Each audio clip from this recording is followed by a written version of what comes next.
Hello and welcome back to Simon Says Artwork. On this video I'm going to be going through my pre and post-Covid sketchbooks.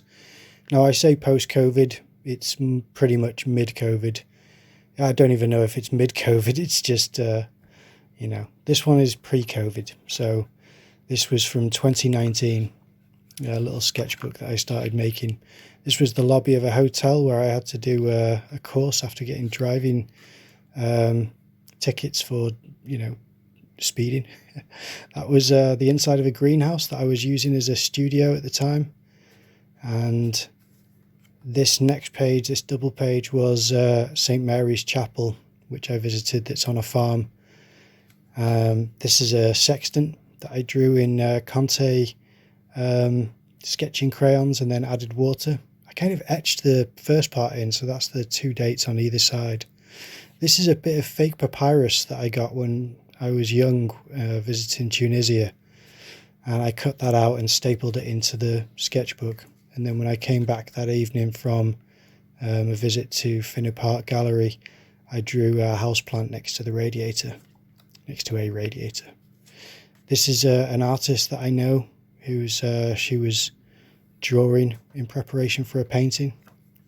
And then this is a castle called Rudlin Castle, which is local to me. I remember doing a lot of these. Like this one's the lobby of the university that I went to. This was done in watercolour. And I remember the days that I did these, and I remember the places really well. I mean, obviously I'll remember the places. This is a church that I used to park outside of and walk around. But unfortunately that is as far as I got with that sketchbook. And then everything after this is now in university, because all of those were pre first year, which is where I started. I didn't do foundation. So that's a friend of mine, Petra Goetz, and this is people waiting for a coach when we were doing a coach trip with the university to Wolverhampton, and that was from inside of the coach on the way back. I thought I'd try to draw the driver and one of the tutors.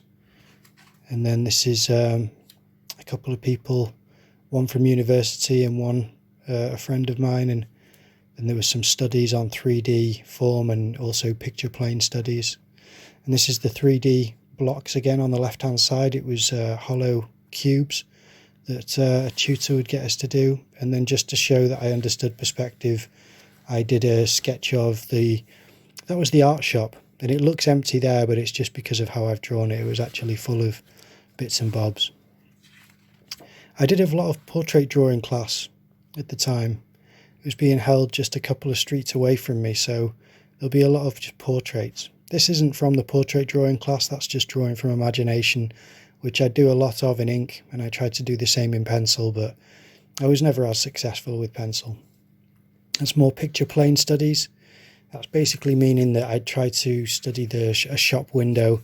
And by picture plane, I just mean how much can you communicate on the surface of of an image. So I was trying to communicate the graphics on the shop window, things inside. This is going to an archery session, courtesy of a friend of mine called Carolyn, which I was very grateful to do. And then back to portraiture class. Sometimes, I'd get better drawings than others. I quite like that one because I got, different pencils to get some lighter and darker ranges. This was it's basically a study of sugar paper hanging from the ceiling. Now, my friend from page one, Petra, she would invite me to these classical musical performances, and when we'd go, I'd sit there and draw the musicians on the stage, and that's what these pages are. But I must admit, on the left page there, that was drawing from imagination, whereas on the right, that was someone who was performing. Just as that one is someone who was performing. I think they always work out better when I've got someone to draw. But I was trying to get as far as I could from imagination without any reference. This is back to portrait drawing class. And again, I wasn't satisfied with this at the time, but now looking back, I quite like some of these drawings. I preferred that one, but these days I I don't now. That one's less favoured because this is two from the same session where I sat on one side and then sat on the other. This was a study done from a Time magazine, which was for university, and he was a really good tutor. He was the same one who set us doing 3D hollow cubes. And this is back to portrait drawing class, which is not in university. This was just extracurricular if you were inclined to do figurative studies, because all of that just fell away in university really. And this is some quick little sketches I did for some of the people at the portrait drawing class. That cover artwork is more what they get you to do at university. Any kind of splatter or things which you can't control with your hand, they very much favour that at my university. This is my second year sketchbook. This was again another image from the Times magazine, which I was given by that tutor who I really admired. And the first page is the same. It's another picture from the Time magazine, which I didn't finish, but I don't mind it being abstract like that because I know what the image is of, and I think that it's still quite a nice rectangle really. This is a self-portrait, but then pushed to look like Tetsuo from Akira, so it's a bit comical really, because I've got a bit of a Tetsuo forehead going on, so I thought I may as well capitalise on that and stylise it towards Akira, which I love. This was some some life drawing studies that I did from Instagram images that I found, and I did them in blue biro. I like that just because it was having to commit to the marks, you can't rub it out. So I was left with all the mistakes, and there's lots of them. And then these were just strips that I did based on still images from footage that I took out of my windscreen while driving in North Wales, just along the country lanes.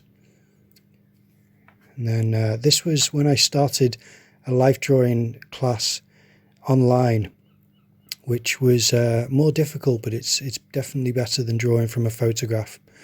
So some of these drawings are weird, and I do struggle when I attend these classes, but I think they're really good for me because they're very different.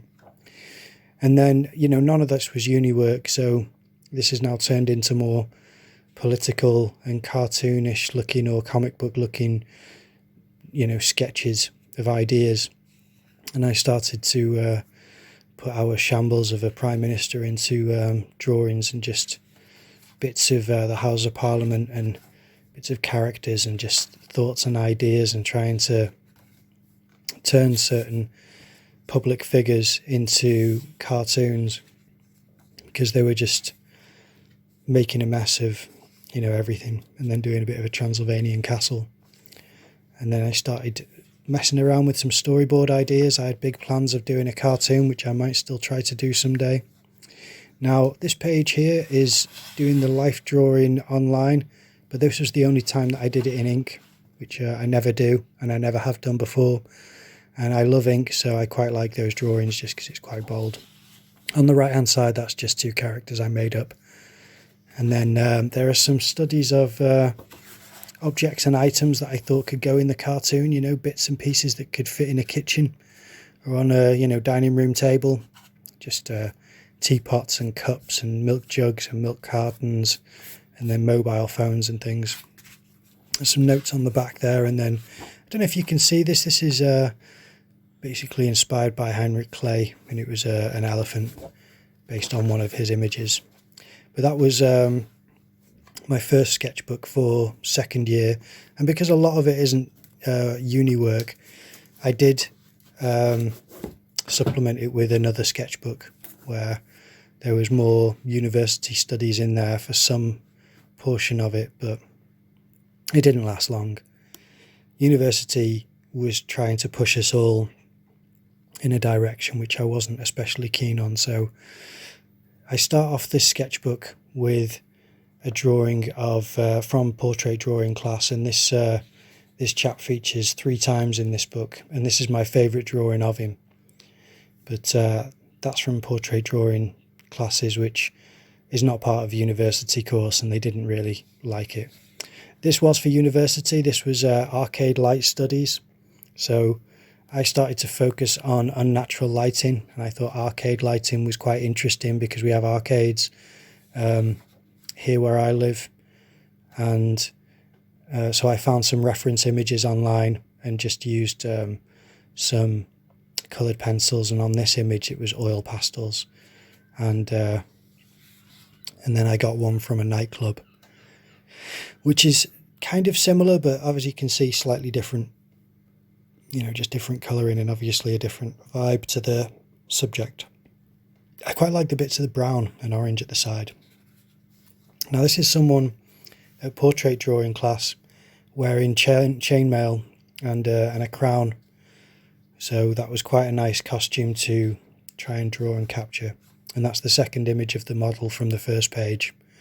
And as I said, there's one more in this book of him. I did enjoy portrait drawing class. It was a nice outlet when they really didn't feed us that way in university, and I was starving for it.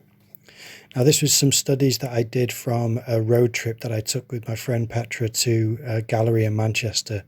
And this is basically looking out of the passenger window and taking photographs of the pylons and the kind of the barriers between the motorway and the fields. That's the third image of the model from page 1. And I don't dislike the drawings of him, but I definitely like the first image best. And but that third one isn't too bad. I don't dislike it, because it is for a set amount of time. Now these are a couple of master studies. The top one is Snowy Landscape at Twilight by Claude Monet, and the bottom image is by Turner. And it was nice to get the difference between the two, because Monet is obviously very mid-tone, and Turner image is very much dramatic lighting. These were two paintings from Finner Park, and it was really nice paintings. And because I thought they're 2020, so that was the year that I did the master's study, and that was the year that they'd been painted and of the exhibition. So I like to do the classical master's study and then a more modern counterpart. This helmet was on display at Indegeen in Wrexham, and that was the dean's father's helmet, and he had turned it into a dream space at the top. So it was an interesting subject to do a quick drawing of whilst I was sat there. This image is from, it's sort of courtesy of a friend of mine on Instagram who I've never met in person, but I'd love to. She's called Andy Soto. She's under Andy Macker on Instagram, ANDI Macker, M-A-C-K-A, sorry. And she's lovely. She granted me permission to use this. This is from a short video that she did on stories, and I just like the unnatural lighting. Now this is me trying to draw skeletons and bits of anatomy, but it's really uninformed. So I was drawing things that I just don't understand, so it stayed very light and stringy and just not filled out and really finished at all. I should go over it with ink. And this is a portrait of a friend of mine who died. I didn't know him for very long, I think about 2 years, and I didn't get to visit him very often, but I did when I could.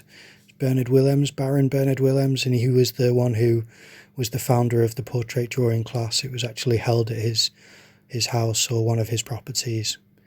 A lovely man, a very talented artist. And he died in 2020. These are some raccoons on the left and some cats on the right.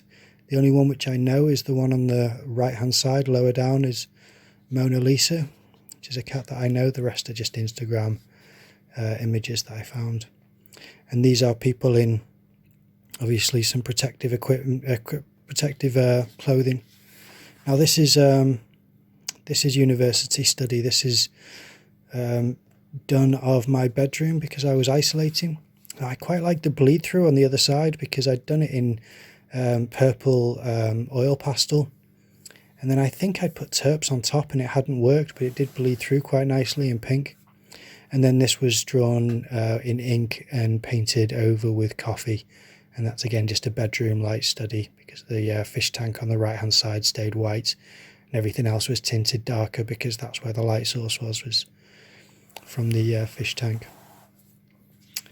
And these were monumental studies for university. This was my waste paper bin, and the concept was to try and make it look like a building or a statue or something large, or something really small, but I picked something really large because I thought the waste paper bin could look like a modern sculpture. So I took the image from the bottom left and isolated that, so that's a repeat of that image where you just see the ribs of the wicker, weaving through itself, because I thought it was quite interesting. It almost reminded me of H.R. Giger's Alien, some of the designs for that, because it's kind of skeletal, I should say. And then there's just a coloured pencil study of the same thing based on one of the photographs that I took from a really low angle to try and make it look larger. I didn't really take this project much further because I think it was hard to stay enthusiastic. Now, this is a portrait drawing session which was being held online by the same person who did the life drawing online, and I still attend those sessions to this day because it's really nice, really professional environment, and I appreciated the models because, again, it's much better than having just a photograph, but it's not quite as good as having someone sat there in front of you. Now, I don't quite like these life drawing studies because they're done with a blunt pencil, and you can tell by how soft the lines are on the outside and how thick and uniform the lines are. There's no tapered edges, which really ruins the drawings, because the poses were really nice and the drawings aren't awful, but they look terrible because of how blunt the pencil was, so that was a mistake. Whereas this was done with a couple of different pencils. You can see I've got much darker on the hair and on the chair, and that's because I used a Palomino Blackwing, which is the soft pencil, along with the 602, which is the mid-tone sort of pencil there. This is one of those foreshortening angles that the life model likes to do, and this is the lady who runs the session, and she had her feet closest to the camera. It was a really interesting pose, but I didn't get it great in my drawing. I don't mind that drawing, but again, the pencil is just not sharp enough. I really do need to learn to sharpen my pencil when I'm doing these sessions. You can barely see it here, but this was based on a sci-fi image of a dystopian future where we've not got rid of COVID, and we're still trying to live with a pandemic. Now, this was portrait drawing sessions, but I think these were where I ran out of time, where I was getting a bad internet connection.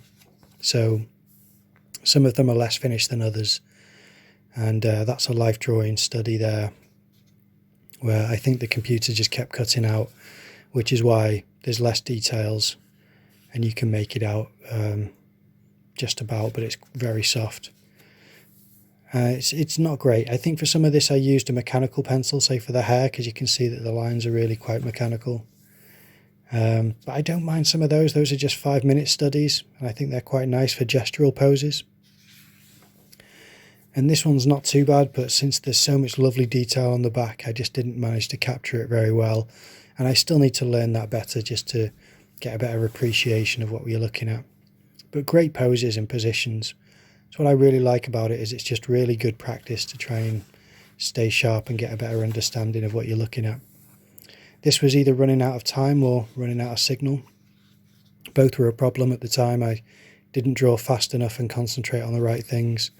And then this would be a portrait drawing session, but I think this is where I started to lose connection, because on this one and on the next one you can see that I just ran out of time there, so I haven't got much detail on the model.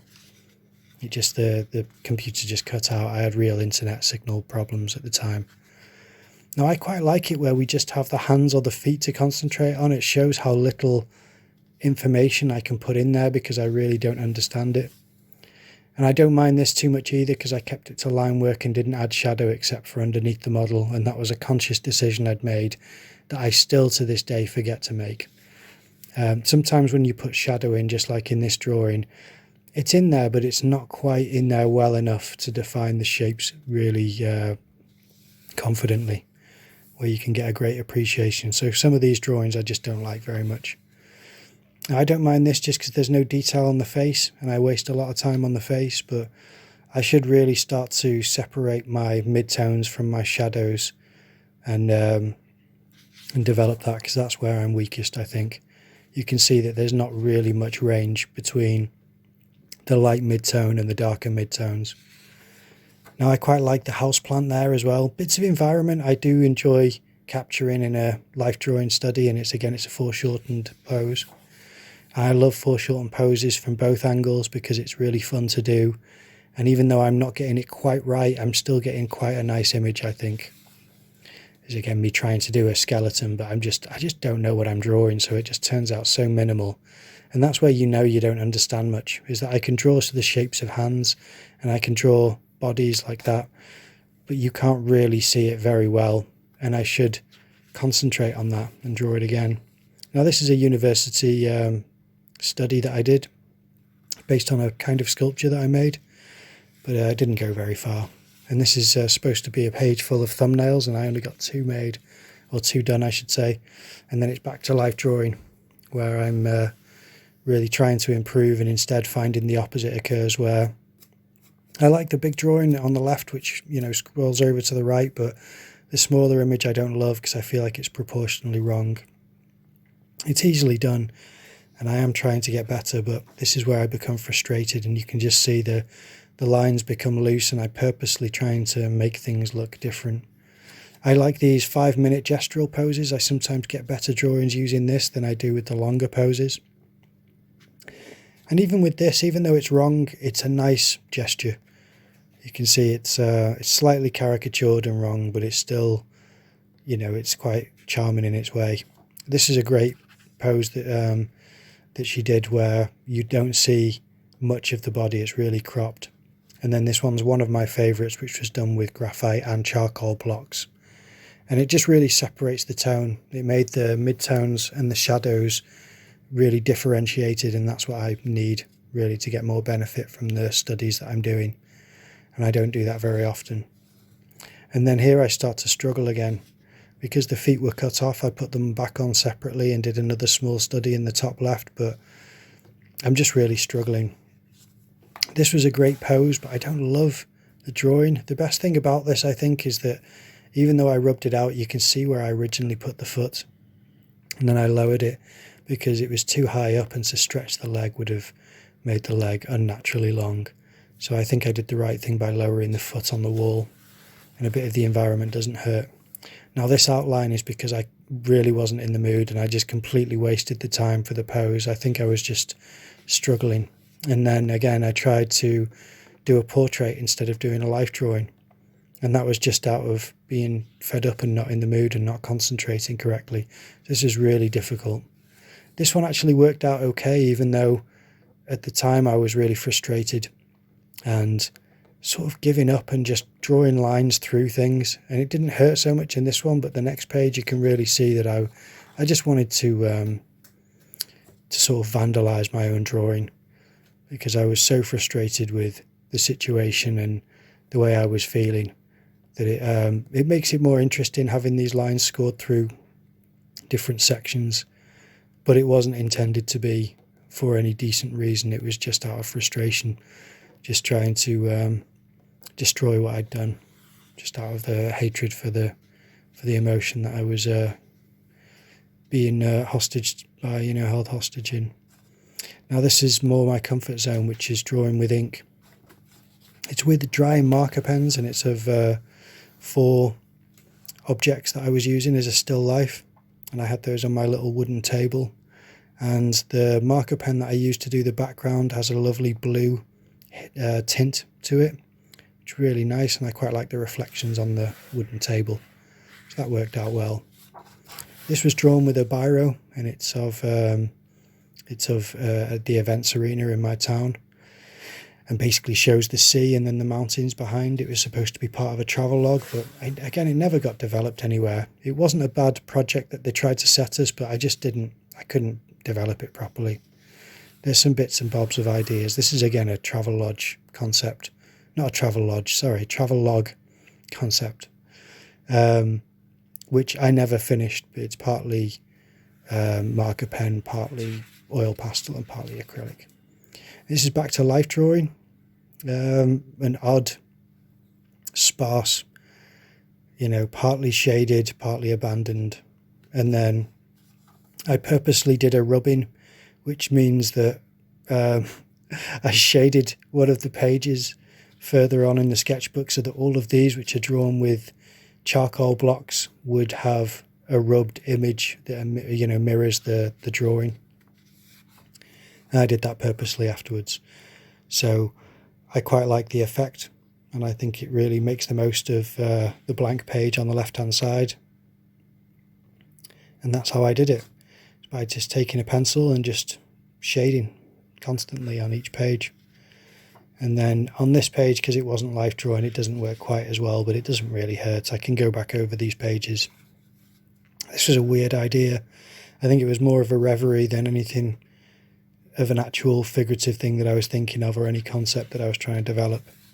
This was supposed to be kind of a fisheye lens of my bedroom, but it didn't really work. It was all just chaos and hard to draw at the time. It's why this is partly marker pen and partly acrylic on that one. I just didn't know what I was going for.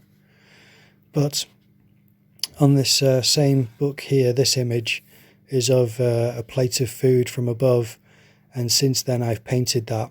So I'm glad that I did that and just left it where it was, because sometimes it's worth just leaving things until you're ready to revisit them. This is back to portrait drawing, and I think you can tell I was more interested in the dress than I was in getting the form of, the person or any decent characterization. This second picture didn't work out quite so well. But I don't mind the first. The dress looked much better in the first pose, and I think I just was concentrating and had, I don't know, I just had my head in the right place more for the first drawing than the second. This was just a study of my window ledge, or windowsill I should say. And then that's as far as I got with that sketchbook, and that's my second year sketchbook. So that's it for my pre-Covid and now mid or post-Covid. I say post-Covid, into Covid sketchbooks. There will be more of these, but I hope you enjoyed that video. And if you do, please leave a like and a comment, and if you really want to, then subscribe. In fact, even if you don't really want to, I'd appreciate it. All right.